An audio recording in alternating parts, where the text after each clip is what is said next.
అండి, నేను అరుణానందగిరి. ఇక ఇప్పుడే బయట వాటర్ అన్ని బట్టి ముగ్గేద్దాం అనుకున్నా, ఆ లోపల కోతులు వచ్చినాయి. ఇక లోపలికి వచ్చిన ఇవి ఒక పావు గంటలు వెళ్ళిపోతే అప్పుడు ముగ్గేసుకుందాం. ఇక చూడండి కోతులు ఎట్లా ఉన్నాయో మరి.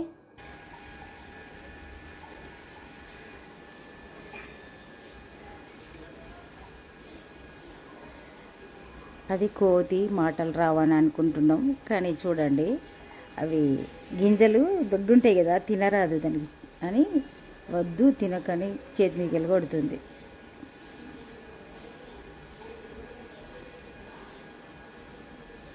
బాగా చూడు మన ఈరోజు ఏం పండ్లు లేవు మన దగ్గర. వాటర్ మిలన్ ముక్కలు అక్కడ కట్ చేసి పెడితే తిన్నాయి ఇప్పటిదాకా. ఎట్లా కూర్చున్నాయి చూడండి.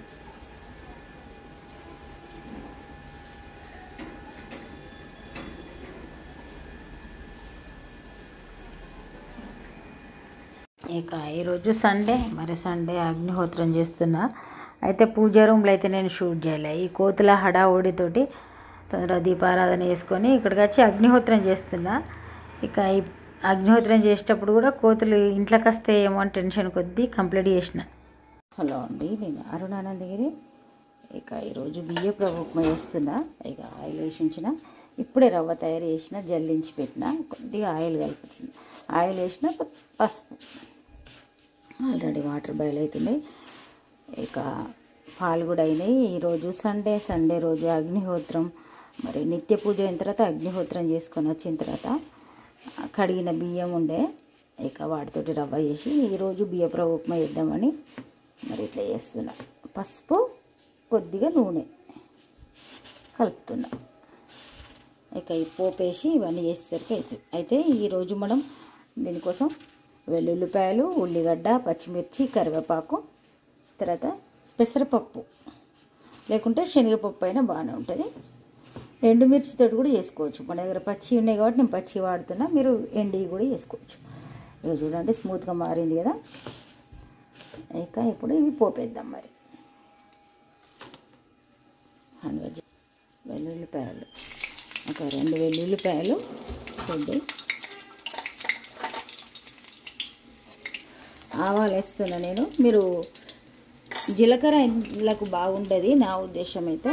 ఇష్టం ఉంటే వేసుకోవచ్చు. మరి కొన్ని రకాలు ఇష్టం ఉంటాయి కదా. జీలకర్ర అయితే ఇంట్లో నేను వేయ, ఉప్మాలో ఇష్టం ఉంటే వేసుకోవచ్చు.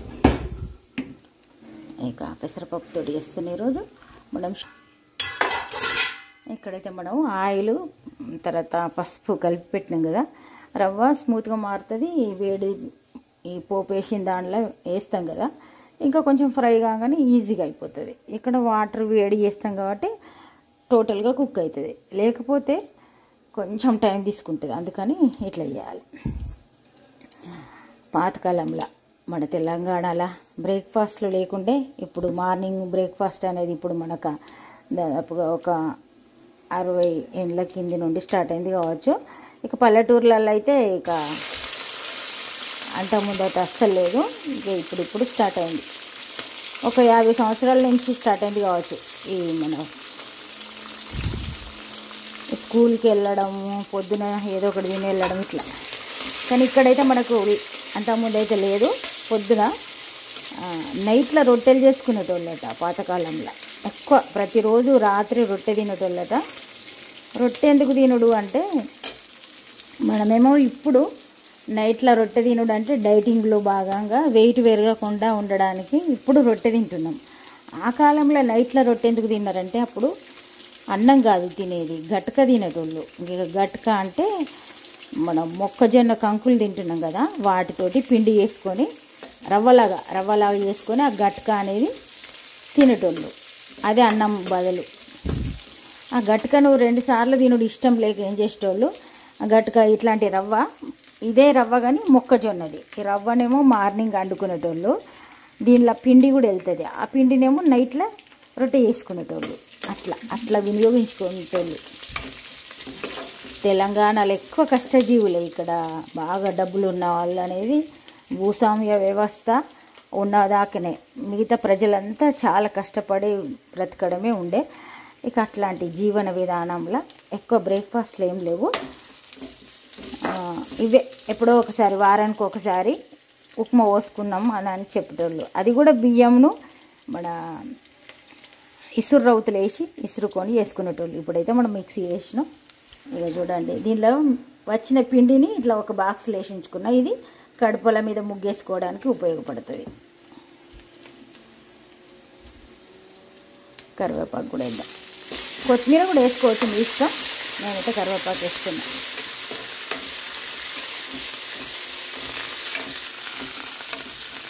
పప్పులు ఉల్లిగడ్డ మంచిగా ఫ్రై అయినాయి. ఇప్పుడు రవ్వ వేసేద్దాం.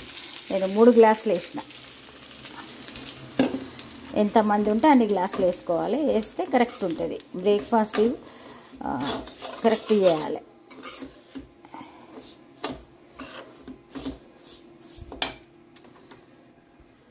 ఉప్పు వేద్దాం.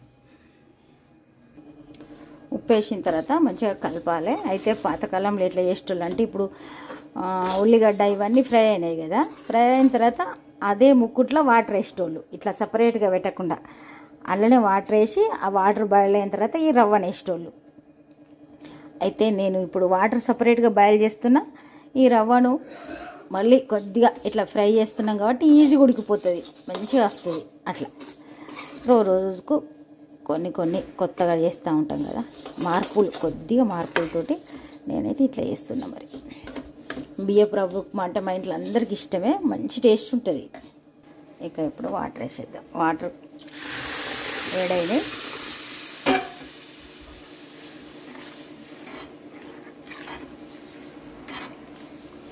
ఇట్లా ఈజీగా కలిపేటట్టు ఉంటే మనకు కరెక్ట్ అవుతుంది ఉడికిన తర్వాత. కొత్తిమీర కూడా వేసుకోవచ్చు, కానీ దీనికి పెద్దగా అవసరం ఉండదు. కొన్ని టేస్ట్ ఉంటాయి కదా, అట్లా దీనికి కొత్తిమీర ఏం అవసరం ఉండదు. అందుకని నేను ఇప్పుడు పక్కకు టీ పెడదాం. ఇక మనం అగ్నిహోత్రం చేసినవి, పూజ చేసినవి ఇవన్నీ ఉన్నాయి కదా, ఇవన్నీ క్లీన్ చేసుకుందాం. ఈ లోపల మన రవ్వ బియ్యపు ఉప్మా ఎంత చక్కగా ఉడికింది చూడండి. సేమ్ మన ఇడ్లీ ఎంత స్మూత్గా ఉడుకుతుందో అట్లా ఉడికింది. అయితే చాలామంది అంటే ఇది నాకు చిన్నప్పటి నుండి తెలుసు కాబట్టి నేను చేస్తున్నా కదా. ఇప్పుడు మనకు రేషన్ బియ్యం లేకుండా మన 80 రూపీస్ 70 రూపీస్ కేజీ బియ్యం కదా, వాటితోటి కూడా నేను చేస్తా. ఎందుకంటే ఎప్పుడైనా తినాలని, మనకు రేషన్ బియ్యమే కావాలంటే మనకు ఉండవు కాబట్టి ఆ బియ్యంతో కూడా వేస్తా. ఇప్పుడు రివర్స్ పెట్టిన కదా, ఒక 2 మినిట్స్లో సర్వ్ చేసుకోవచ్చు. అయితే నేను చేసినప్పుడు చూసి చాలామంది ట్రై చేసిండ్రు, వాళ్ళకి సరిగా రాలేదంటే ఏ పని చేసినా మనం దాన్ని పర్ఫెక్ట్ వేలే చేయాలి. చేసినప్పుడు కంపల్సరీ ఫస్ట్ టైం చేసినా ఫుల్ సక్సెస్ అవుతుంది. ఇక్కడైతే వేడి నీళ్ళు వాడిన నేను. తర్వాత దానిలో పసుపును నూనె కూడా కలిపి ఉంచిన రవ్వకు. తర్వాత ఆయిల్ వేసి, మనం పోపు వేసిన తర్వాత ఆయిల్ వేసి కూడా ఒక 2 నిమిషాలు ఫ్రై చేసిన. 3 స్టెప్పులు మనం కరెక్ట్ తీసుకున్నట్టయితే పర్ఫెక్ట్ ఉడుకుతుంది ఉప్మా. ఒక చిన్న రవ్వ చూసినా కానీ ఎంత మంచిగా ఉడికిందంటే, మన ఇడ్లీ ఒక్కొక్క రవ్వ ఎట్లా కనిపిస్తుందో అట్లా అవుతుంది. ఒక 2 మినిట్స్లో మన చింతకాయ పచ్చడితో సర్వ్ చేసుకుందాం. ఏ నిలువ పచ్చడితోటైనా వేసుకోవచ్చు. ఇప్పుడైతే ఇక టీ కూడా అవుతుంది. ఖడ్గమాల వింటున్నా, ఇక అది రన్నింగ్ అవుతుంది. 2 మినిట్స్ కాగానే బ్రేక్ఫాస్ట్ చేసి టీ తాగుదాం. మరి మన ఉప్మా రెడీ అయింది.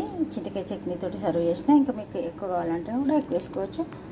ఇక ఇప్పుడు నేను టీ కూడా అయింది. టీ అయింది కాబట్టి పాలు వేద్దాం.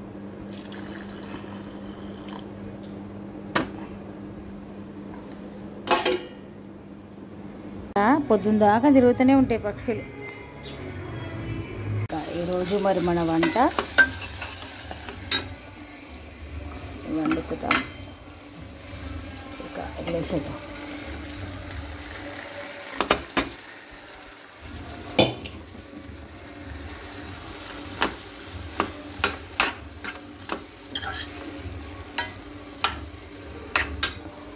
చూడండి, చారు చేస్తున్నా. ఇక కూర ఉడుకుతుంది. స్టవ్ ఆన్ చేద్దాం. ఫంక్షన్ హాల్ ఏదో జరుగుతుంది, అందుకే బాగా డిస్టర్బెన్స్ ఉంది.